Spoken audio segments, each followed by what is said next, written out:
Subhanahu wa taala. Insyaallah kembali kita melanjutkan sirah nabawiyah, namun masih kita melanjutkan tentang kisah Bani Israil. Sesungguhnya pada pertemuan yang lalu kita sudah menceritakan bagaimana referensi ataupun kisah Bani Israil di zamannya Nabi Yusuf, yaitu anak-anaknya Ishak, anak-anaknya Nabi Yakub alaihissalam. Kemudian tak kala Nabi Yusuf pindah ataupun menjadi penguasa di kota Mesir, maka ikutlah saudara-saudaranya Yusuf, yaitu anak-anaknya Yakub ataupun Bani Israil, pindah ke negeri Mesir. Tak kala mereka pindah ke negeri Mesir, maka awal-awalnya mereka sangat dihargai, dihormati, dan mereka tinggal di suatu pemukiman, ya, artinya pemukimannya Bani Israil. Karena di Mesir adalah ada penduduk aslinya, yaitu suku Al-Qibti. Nah, di zaman Nabi Yusuf alaihissalam kita sudah sebutkan bahwasanya pada waktu tersebut yang menguasai Mesir adalah dari penguasa Hyksos, dari sebuah suku yang bernama Hyksos, ya. Jadi makanya dipanggil Malik, bukan Firaun.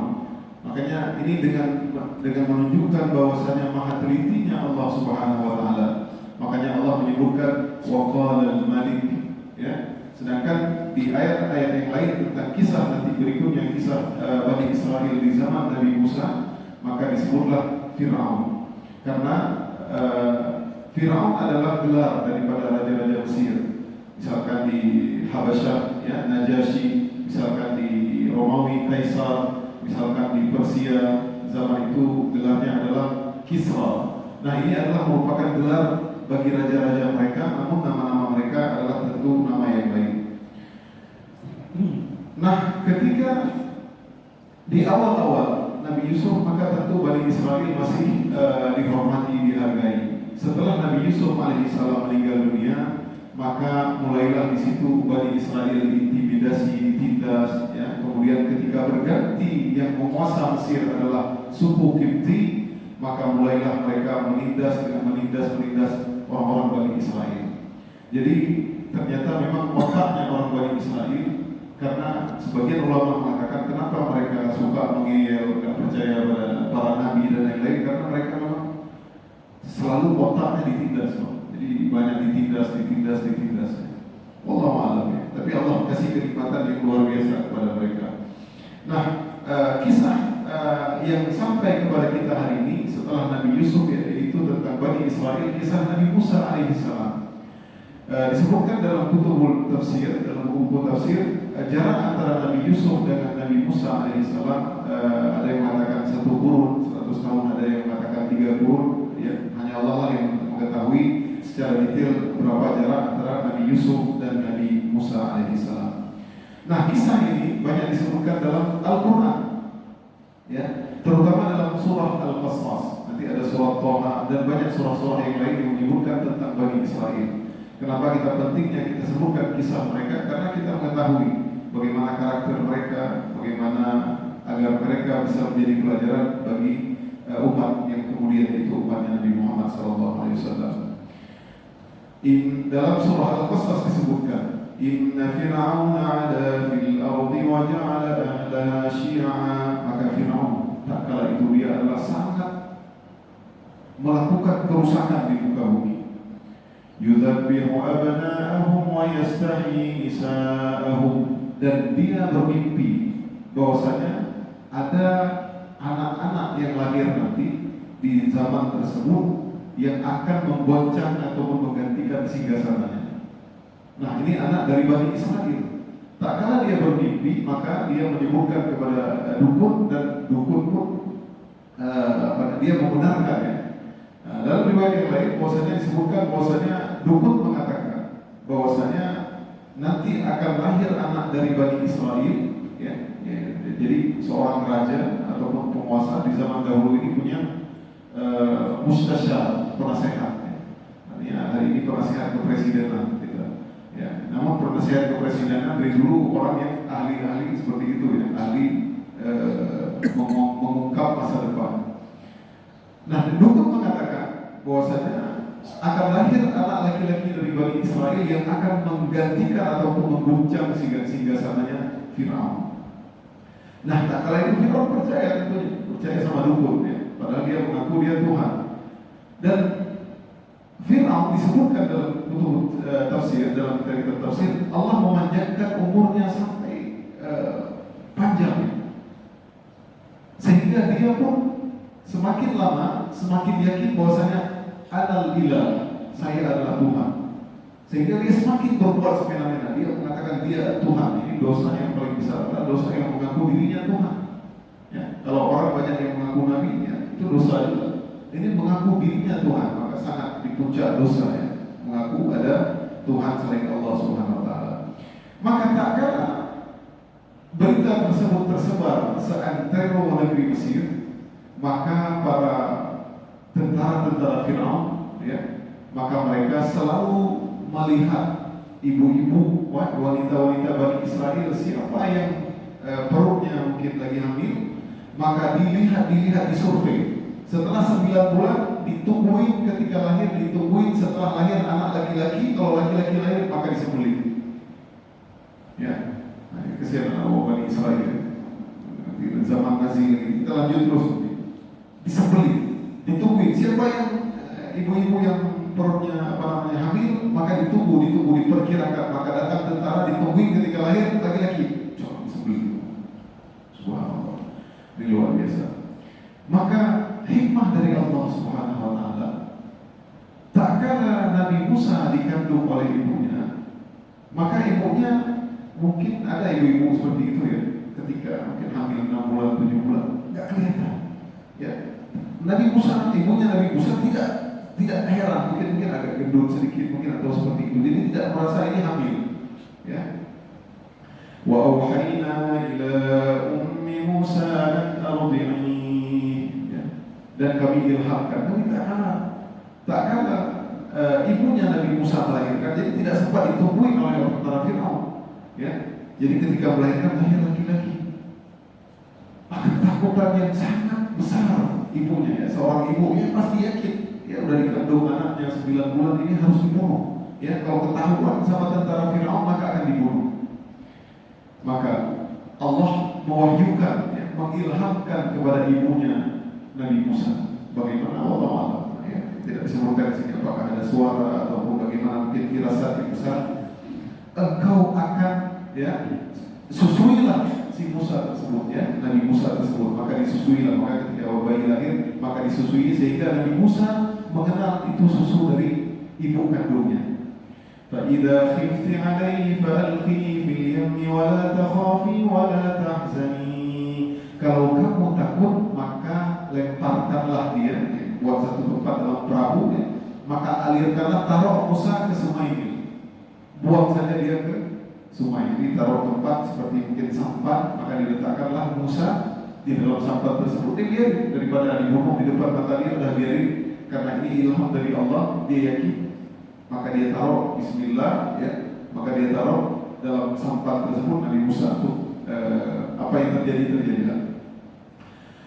Allah menyebutkan dalam surah Al-Qasas, Inna radduhu ilaiki wa ja'iluhu minal mursalin. Sesungguhnya aku akan kembalikan kepadamu wahai ibu Musa, dan aku menjadikan dia sebagai utusan Allah itu.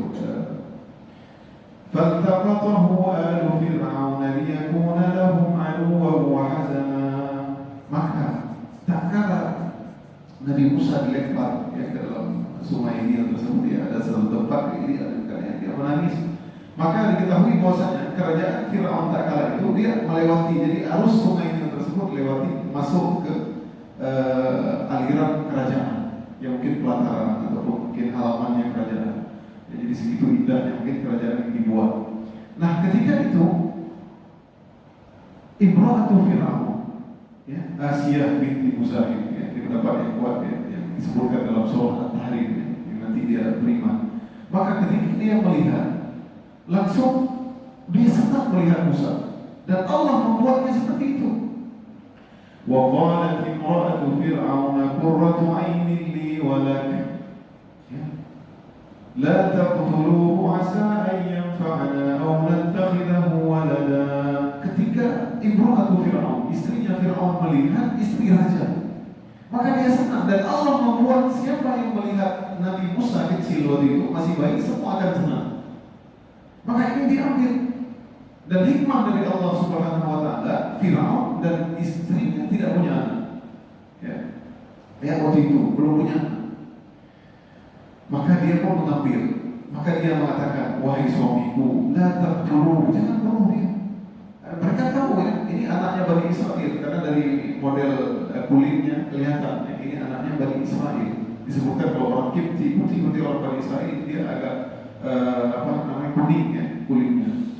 Nah, maka Firaun yang super bengis dan super ekstrim juga kalah dengan istrinya. Jadi bapak di bawah Firaun, la taqtul wahai suamiku. Wahai ayah, jadi Firaun juga tunduk ya. Berasa demikian bengis dia Tuhan. Tapi ketika istrinya bilang la taqtulu, ini suami yang baik dia dengan istrinya. Baik, asa ayyam fa'ana aw nattakhidahu walada. Kita angkat saja, ini kan kita anak angkat. Kita enggak usah dia akan mengguncang sehingga sama. Maka Firaun pun akhirnya menerima. Ya, Firaun yang bengis pun menerima. Wa asbaha fuadi ummi Musa farighah. Maka tak kalah Nabi Musa diambil oleh keluarganya Firaun. Maka ternyata kakaknya Nabi Musa mengintai ketika dalam sungai, di sungai itu dia intai, dia ikut-ikuti, ternyata diambil oleh keluarga Firaun. Maka dia tidak mengetahui apa yang terjadi, ya. Maka tak kala Nabi Musa diambil oleh istrinya Firaun, ya, ini Nabi Musa adalah anak Bani Israel, ya. Nabi Musa, Nabi Yusuf Bani Israel sampai Nabi Musa jadi kisah dan Bani Israel. Maka Nabi Musa pun nangis terus. Nangis. Tentu bayi yang lahir perlu dicari ibu susuan. Ya, wa harramna 'alaihi al-maradi'a min qablu faqalat hal adullukum 'ala ahli baiti yakfulunahu lakum wa hum lahu nasihun. Maka tak kala itu dicari semua ibu-ibu susu. Ada orang-orang wanita-wanita yang sedang menyusui, murdi namanya, itu ibu-ibu susuan. Maka semuanya dimuntahin sama Musa. Dia nggak suka. Ya, disusui Musa, dia nggak mau. Dia nggak mau, nangis terus. Maka ada kakaknya datang ke kerajaan istana dan berita tersebut didengar, diumumkan oleh tentara. Ini dicari ibu susuan. Maka datanglah kakaknya Musa. Apakah kamu mau kutunjukkan seorang keluarga yang mungkin dia mau disusui oleh ibu ini? Subhanallah. فَرَدَدْنَاهُ إِلَى أُمِّهِ كَيْ تَقَرَّ عَيْنُهَا وَلَا تَحْزَنْ. Masya Allah. Allah kasih tahu ke ibunya bahwasanya kamu akan menyusuinya juga. Maka dicarilah kemudian dibawalah ibu Nabi Musa dan tidak tahu Firaun kalau ini adalah ibunya. Maka ibunya pun menyusui, langsung Musa terbang, langsung tidur, pulang senang. Ya tentu luar biasa. Semua ibu-ibu ingin menyusui Nabi Musa, anak angkatnya raja. Karena bayarannya mahal. Siapa yang bisa susuin anak angkatku ini mahal, bayarannya besar. Subhanallah. Hikmah karunia Allah Subhanahu wa Ta'ala. Jalankan perintah Allah, tawakal Allah, Allah kasih jalan. Akhirnya ibunya menyusui anaknya sendiri yang padahal tidak perlu diupah. Tapi Firaun kasih upah lagi, dia menyusui anaknya tinggal di istana raja. Subhanallah. Makanya bapak, istri-istri lagi menyusui, maka sering-sering kasih hadiah untuk istri-istri ya. Dia sebenarnya tidak perlu diupah, tapi memang inilah di antara bagaimana kebahagiaan seorang ibu yang ketika menyusui anaknya. Maka tak kala itu itulah yang terjadi. Berlalu hari, maka mulailah tumbuh dewasa Nabi Musa alaihissalam. Walamma balagha ashuddahu wastawa atainahu hukman wa ilman. Maka tak kala mulai besar, ya. Nabi Musa tumbuh besar dengan tegap badannya karena dilahirkan di istana raja, makan selalu yang enak-enak, berbeda dengan kalau seandainya, ya. Mungkin hikmah Allah membuat Nabi Musa orang yang sangat kuat, ya. Dia makan makanan pilihan yang terbaik di istana, ya. Kalau seandainya mungkin tinggal dengan di rumah ibunya, mungkin bisa jadi karena kekurangan makanan, ya, ataupun yang lain-lain. Nah, maka ini hikmah Allah. Maka suatu ketika wadakhalal madinata ala hini ghaflatin min ahliha, maka tak kala di siang bolong, ya, di siang hari tak kala orang-orang lagi tertidur pulas, maka Nabi Musa mendapati rajulaini yaqtatilan. Ada dua kelompok, ada dua orang yang saling baku hantam, artinya mereka berkelahi. Ya. Maka di tengah siang tersebut, yang banyak orang yang tidak menyaksikannya karena lagi tidur siang, fastaghathahu alladhi min syi'atihi 'ala alladhi min 'aduwwi. Ya. Maka ini orang tahu kalau Musa dari kelompoknya, orang Bani Israel berkelahi dengan orang Kipti. Maka Musa pun menolong yang dari orang Bani Israel tersebut, karena wahai Musa, engkau kan dari kampung kami, engkau dari asal dari kami, engkau rumah kami. Ya, maka Musa menolongnya. Ya, mungkin tidak memukul atau apa. Mungkin Musa disebutkan mendorongnya, bahkan cuma menolak seperti itu. Ya, sedemikian kuatnya Nabi Musa sehingga orang dari Kipti tersebut mati. Subhanallah, ditolak. Ada riwayat mengatakan cuma dipel, langsung mati. Sangat kuat sekali Nabi Musa. Ya, maka dalam riwayat-riwayat yang disebutkan dalam tafsir itu pernah mata malaikat tersebut gara-gara Nabi Musa. Pernah suatu ketika dalam riwayat juga ketika mencabut nyawa Nabi Musa. Pernah juga dalam suatu riwayat yang disebutkan nanti kita akan ceritakan kisahnya ketika murid-muridnya Nabi Musa menggibahi Nabi Musa bahwasanya Nabi Musa orangnya sangat pemalu, dia tidak pernah nampak auratnya, dia sangat menutupi, ya, menjaga. Begitulah para anbiya, para nabi. Nah, suatu ketika mereka menggibahi Nabi Musa, mengatakan Nabi Musa ada masalah kemaluan ini, ada masalah di makanya mungkin dia tidak pernah nampak seperti itu. Nah, jadi suatu ketika Nabi Musa lagi mandi, kemudian dia taruh bajunya ada ditaruh dengan kayu batu, maka batu tersebut menerbangkan baju Nabi Musa. Tak kala itu Musa pun keluar tanpa pakai baju. Akhirnya dilihatlah sama Bani Israel, ya, orang murid-muridnya.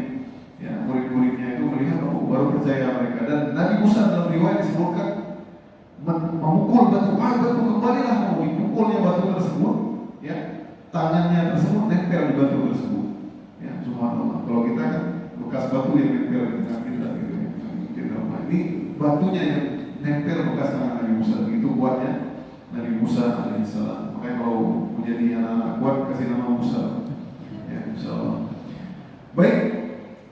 Maka Nabi Musa berkata, tak kalah meninggal atau matinya orang Kipti, qala rabbi inni zalamtu nafsi faghfir li faghfara, ya Allah, semuanya aku telah zalimi diriku sendiri. Nabi Musa enggak ada salah tentunya, cuma mendorong yang bahkan Nabi mau langsung mati, ya. Subhanallah, sangat kuat sekali.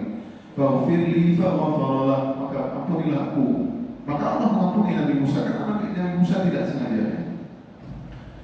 Maka tak kalah keesokan harinya, ya, orang yang tadi minta tolong sama Nabi Musa, mungkin ini tukang dari Bani Israel yang suka bertikai, ya. Dia punya masalah lagi dengan suku asli, ya, suku Kipti, orang Mesir. Maka dia minta tolong Nabi Musa. Maka tak kalah Musa ingin menolongnya, dia mengatakan, ya Musa, aturidu an taqtulani kama qatalta nafsan bil amri. Musa, kenapa kamu membunuh aku seperti kamu bunuh orang yang lain? Nah, Musa pikir ini tertutup kisnya, nggak tahu. Ya, yang kemarin itu nggak tahu, udah diam-diam karena lagi siang bolong, nggak ketahuan. Ini bahaya. Karena Nabi Musa walaupun demikian dia anak angkat, tapi sangat takut sama bapaknya. Ya, Fir'aun sangat takut sama Fir'aun. Ya. Qala lahu Musa innaka laghawiyyun mubin. Ya, berkata ini sangat berat sekali. Musa berkata kepada sebuah kau orang yang nyata sesat. Jadi ini bahaya. Kemudian wajah rajulun min aqsal madinati yas'a qala ya Musa innal mala'a ya'tamiruna bika liyaqtuluk. Datang satu orang. Ini orang ini tidak disebutkan dalam tafsir, ya. Wajah rajulun, ya. Orang laki-lakinya. Ada yang menyebutkan bahwasanya dia adalah orang mukmin dari keluarganya Fir'aun. Urun dalam yang tahu rahasia. Dia beriman tapi sembunyi-sembunyi. Ya, dari keluarganya Fir'aun. Dia tahu berita bahwasanya penguasa ataupun tentara Fir'aun ingin menangkap engkau, wahai Musa, ingin membunuh engkau. Fakhruj inni laka minan nasihin. Maka keluarlah wahai Musa, pergilah ke Elohim, pergi. Ya, subhanallah. Makanya ini disebutkan para ulama, ya, terkadang berbuat baik tidak mesti harus dikenal siapa namanya. Ini luar biasa, ya. Hamba Allah 10 juta Ya, nggak apa-apa kita tulis nama sesekali tidak boleh nama. Nggak seperti itu baiknya. Apapun kebaikannya, alhamdulillah. Ustaz, sesekali perlu itu seperti itu agar membuat hati kita lebih ikhlas kepada Allah Subhanahu Wa Taala. Maka fakharaja minha khaifan yataraqqab, maka Musa pun tak kala itu dia keluar dengan rasa takut dan waspada. Takut sekali Nabi Musa. Ya takut dibunuh. Qala rabbi najini minal qaumidh dhalimin, ya Allah selamatkan aku dari orang zalim. Maka ketika itu Nabi Musa pun pergi ke suku Madian, di ayat 22. Walamma tawajjaha tilqa Madian qala asa rabbi an yahdiyani sawa'a sabil. Nabi Musa berdoa terus ketakutan, dia pergi dengan jalan kaki tanpa membawa apapun, tidak pulang lagi. Ya, artinya langsung pergi Nabi Musa, ya, meninggalkan Mesir ke suku Madian. Dan di sini ada kisah yang luar biasa, ya. Disebutkan pada ayat 23, walamma warada ma'a Madyan wajada 'alaihi ummatan minan nas yasquna wajada min dunihim imra'atayn tadulan. Tak kala dia hampir sampai ke kota Madyan, di pertengahan ya, di kota Madyannya, maka dia mendapati kaum-kaum lagi memberikan air minum untuk rai mereka, mungkin untuk kuda-kuda mereka, untuk kambing-kambing mereka, ya. Dan Nabi Musa mendapati dua orang wanita, ya, anak perempuan yang dia lagi antri nunggu laki-laki semua. Jadi ini wanita yang baik, ya, wanita yang baik dia lagi nunggu, ya. Tapi laki-laki ini akhlaknya buruk, ya.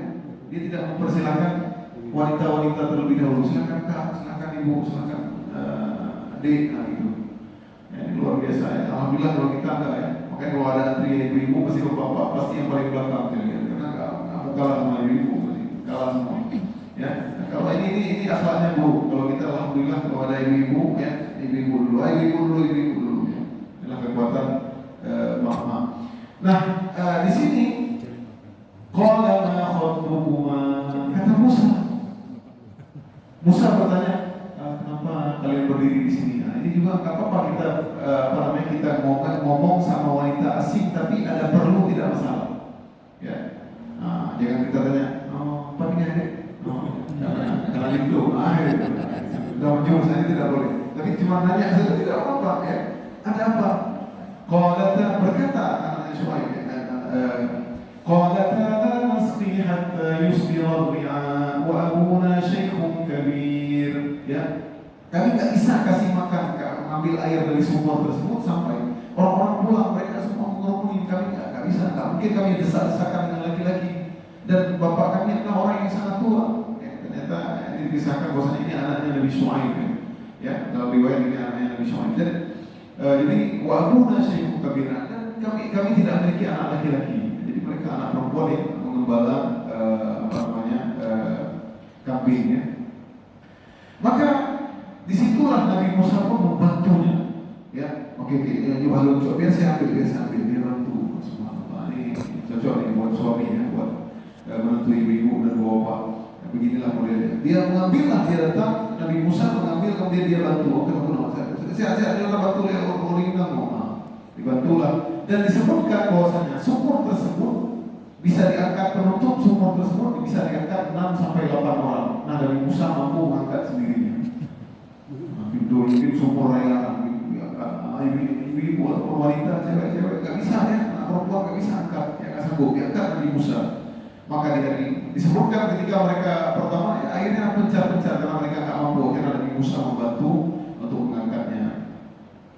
Maka akhirnya mereka pun diantari oleh Nabi Musa. Tak kala diantari, faja'at ihdahuma tamshi 'ala istihya', ya, dalam surah Al-Qasas disebutkan Nabi Musa ketika mengantar mereka tidak berdiri di belakang mereka. Nah, jadi kalian tinggal di mana? Dijaga di mana? Kalian mana sana? Baik, saya antar. Jadi diantar begini, Pak. Nah, ini Nabi Musa pergi, yang wanita di belakang, tetapi tidak melihat begitulah dia. Nah, ini saya teringat dulu di zaman kami kuliah di Mesir, ya. Syekh di masjid itu pas menjabarkan, ini anak-anak kita sekarang ini bukan begitu, wanita di depan, kita di belakang, laki-laki di belakang. Ya, tidak boleh menjaga diri kita. Kan kalau belakang di depan kita wanita, mungkin, ya, kelihatan aurat dan lain-lain. Nabi Musa sama sekali tidak ngomong. Qala ma khatbukuma, ada apa? Itu saja tadi. ada apa saya bantu, udah selesai, nggak ada ngomong-ngomong lagi. Ya kalau kita mungkin jalan tarik ya, oh ya, kaki, tanya terus ya, boleh wanita asing, kenapa boleh kita ajak ngobrol Pak? Ya ini terutama buat anak-anak remaja ini penting sebenarnya di pendidikan seperti ini ya. Kalau bapak salah sudah tidak lagi, ya jadi seperti itu. Ya, Nabi Musa jalan terus ketika sampai mungkin peristirahatan Nabi Musa ujung mereka juga melihat sama seperti ketika Sayyidah Aisyah tadi kita ceritakan ya, di perang Bani Mustalik bagaimana Safwan ya ketika Aisyah ketinggalan rombongan Nabi Muhammad SAW, Safwan pergi ke depan sampai melihat seperti itu jalan di depan tanpa melihat ya, menjaga diri. Satu yang didapati oleh wanita tersebut ini, laki-laki ini sangat baik ya, sangat kuat dan dia adalah amanah. Maka tak kala itu ketika sampai di rumah ya, ayahnya yaitu Nabi Shu'aib ya disebutkan ingin memberikan hadiah ya, kepada Nabi Musa ya, kepada laki-laki yang mengantarkan tersebut dan membantunya ya. Maka wanita salah satu di antara anak perempuan tersebut itu mereka kakak beradik datang dengan malu-malu, wahai Musa, wahai laki-laki, sesungguhnya ayah memanggil kamu untuk bisa datang ke kami ya, ayah ingin bertemu dengan kamu ya. Kemudian Nabi Musa pun bertemu dengan ayahnya ya. Falamma ja'ahu wa qassa 'alaihi al-qasas, dan Nabi Musa menceritakan untuk kisah yang terjadi, maka engkau telah selamat. Qalat ihdahuma ya abati istajir, berkata salah seorang dari anaknya Nabi Shu'aib tersebut ya, wahai ayah, pekerjakanlah dia, istajir ya. Ya, tentu orang tua ini paham. Kalau kita punya anak perempuan, kita tahu kan anak perempuan kita galak, kita tahu ya. Nah, ini isyarat sebenarnya, karena ibu-ibu ini ya, wanita-wanita terkadang dia nggak bilang, wah lo galak ini, ya, bisa beda sama anak laki-laki. Anak laki-laki langsung bilang, ya lo galak ini. Anak perempuan kan, ayah pekerja udah. Ibu-ibu sampai tua seperti itu, bapak-bapak, ini harus kita pahami. Ya, banyak bahasa kadang-kadang sindiran, tapi maknanya ini dalam Al-Quran disebutkan. Maka sesungguhnya dia bilang, inna khayra man istajarta al-qawiyyul amin, sesungguhnya wahai ayah yang kau pekerjakan ini adalah orang yang sangat kuat dan sangat amanah. Kuat di mana? Dia sanggup mengangkat yang kapasitas 6-8 orang, dia angkat sendiri dari kuat. Amanah dari mana tahu wanita tersebut? Karena Nabi Musa tidak ada. Padahal dia bisa mengambil kesempatan, dia udah membantu dia apa, dia minta pabrik, minta duit, kasih duit, aku udah bantu kalian, minta apa? Ya. Karena Nabi Musa padahal di puncak kemiskinannya waktu itu, ya, di puncak kemiskinannya. Bahkan sebelum dia berjumpa dengan dua wanita tersebut, dia bersender di bawah pohon. Rabbi inni lima anzalta ilayya min khairin faqir, ya Allah, kenapa engkau menjadikan aku sangat fakir? Karena waktu itu Nabi Musa orang apa udah kehausan, nggak ada yang bantu, nggak ada makanan. Padahal dia bisa minta makanan, tapi dia nggak, dia datang sampaikan, bilang sama bapak, kamu kasih duit ke saya. Tidak, disampaikan amanah. Dan dia ketika di jalan pun dalam perjalanan tidak melihat, tidak ngobrol-ngobrol dengan wanita tersebut. Maka langsung disebutkan, ya, dalam ayat 27 disebutkan, Shu'aib berkata, inni uridu an unkihaka ihdabnatayya hataini ala an ta'jurani thamaniya hijaj.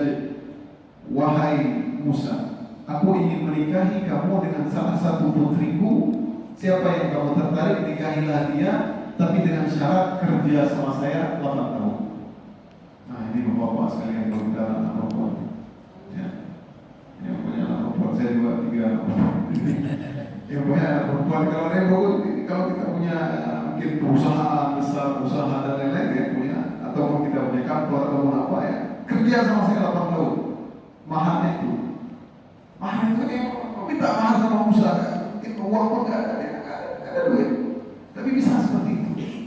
Inilah kisah yang pernah saya sampaikan dulu di Mesir dulu ketika tsunami, ada Syekh Kasrawi namanya. Ini kalian orang Aceh, saya kasih pilih anak saya. Ya, saya ada anak perempuan, siapa yang kalian suka, tapi dengan syarat datang ke rumah saya, 1 orang pun gak ada yang ya, dan saya kan, saya mahal saya kasih ke kamu kasih ke anak dia, dengan syarat sholat saja. Tapi gak ada yang berani, saya gak ada yang berani semua, saya berani tidak mau juga. Baik, waktu itu, maka itu mahalnya 8 tahun ya. Wa ma uridu an asyqa alaik. Aku tidak mau ingin memperberat. Karena Nabi Syuaib ini anak laki-laki, dia ingin mengembala, dia membantu anaknya mengembala sapi, kerbau dan lain-lainnya. Qala dzalika baini wa bainak, ya.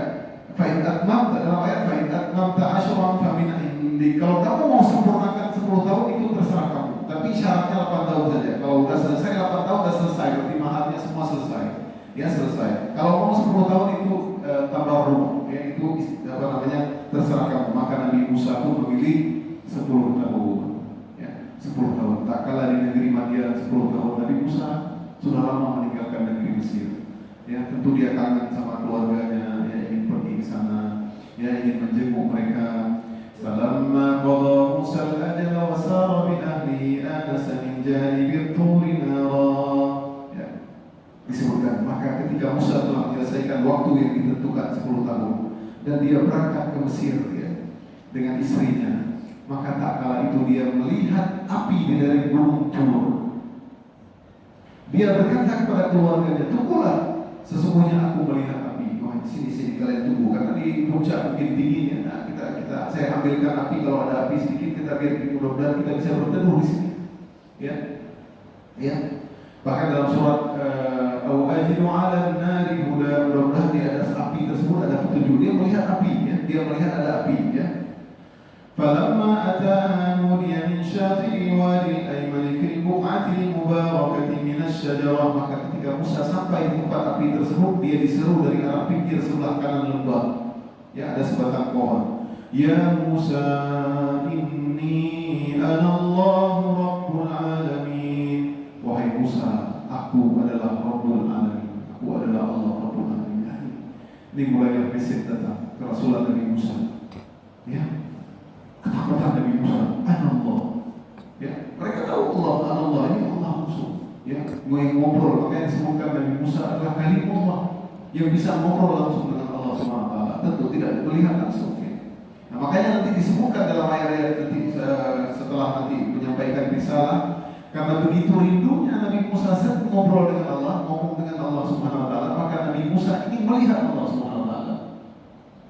Maka tak kala Nabi Musa ingin melihat Allah, maka Allah bilang, falamma tajalla rabbuhu lil jabal. Maka tak kala baru cahayanya Allah sampai Musa pun pingsan di gunung Tursina tersebut, enggak bisa ngomong. Karena apa? Karena sering kita ngomong ada suara. Ya, inni anallah Rabbul Alamin. Ya, aku adalah Tuhan semesta alam. Maka Allah bertanya, apa yang ada di tanganmu? Ini tongkat. Ya. Ahussu biha ala ghanami wa fiha ma'arib ukhra. Ini tongkat yang aku pegang itu untuk memudahkan. Jadi Nabi Musa punya tongkat, ya. Nah, jadi tongkat, ya. Jadi tongkat dia karena pengembala kambing. Nah, subhanallah, hadirin yang dirahmati Allah SWT. Di pelajaran sirah yang lalu kita sudah sebutkan bahwasanya tidak ada nabi melainkan semua mereka pernah mengembala kambing. Ya, bahkan Nabi Musa sekalipun Allah bikin skenario bagaimana Nabi Musa akhirnya pun jatuh mengembala kambing. Padahal dia anak angkat raja, hidup dalam kemewahan, kemegahan istana yang secara kasat mata mungkin tidak mungkin dia akan mengembala kambing. Tapi ternyata Allah bikin skenario dia harus mengembala kambing. Ya, jadi nggak punya fakir gara-gara kasus terjadi pergi ke Madian, akhirnya dia pun mengembala kambing. Disinilah menunjukkan bahwasanya profesi ini merupakan profesi para anbiya. Karena dia sebelum jadi rasul dia harus tahu bagaimana kambing itu mulai jadi pupah semua. Takut dengan serigala macam itu kambing. Kota manusia seperti itu naik anak kerhule, pupah itu didikan. Ya, akan menjadi rasul, dia semangat, ada dia sabar pada rakyatnya dan lain-lain. Maka tak kala itu Allah berkata, kemudian lemparlah tongkat kamu tersebut, ya. Maka lemparlah al-alqi asa. Falamma ra'aha tahtazzu ka'annaha jannun walla mudbira wa lam yaqim. Maka tak kala dilempar itu tongkat tersebut, ya, maka tongkat tersebut tiba-tiba langsung berubah menjadi ular. Nabi Musa langsung ketakutan, langsung pergi lari. Wahai Musa, la takhaf. Dia takut, ya, dilempar tongkat tiba-tiba jadi ular yang besar. Langsung dia takut ke belakang, langsung langsung pergi, ya. Dan tiba-tiba, wahai Musa, jangan kamu takut ke sini, ya. Maka dia pun dengan penuh ketakutan sekali, ya. Kemudian uslubnya jadi kata huruf bayda, maka di kantong, coba pegang tangan kamu, masukkan ke kantong, maka nanti akan keluar cahaya dari tanganmu. Nah, inilah dua dari antara mukjizat Nabi Musa yang diberikan Allah SWT. Jadi tangannya bercahaya, Maka tibalah Musa kemudian setelah mengemban risalah dari Rabbul Alamin, maka Nabi Musa pun akhirnya ingin bertemu dengan keluarganya ya di Mesir.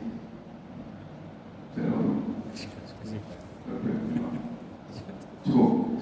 Baik, ma'asyiral muslimin yang dirahmati Allah SWT.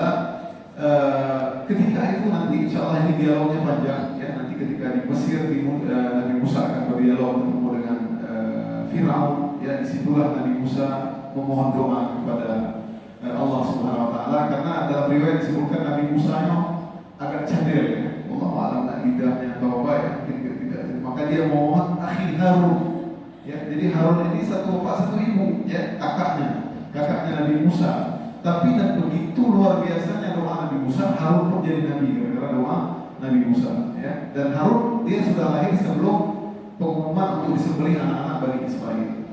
Nah, begitulah kisah akhirnya nanti Nabi Musa pun sampai ke kota Mesir ya, dan disitulah mulailah ujian bagaimana akhirnya nanti Nabi Musa alaihissalam dikepung ataupun ingin dibunuh oleh tentaranya Firaun. Yang insya Allah kisahnya akan kita sampaikan pada pertemuan yang akan datang.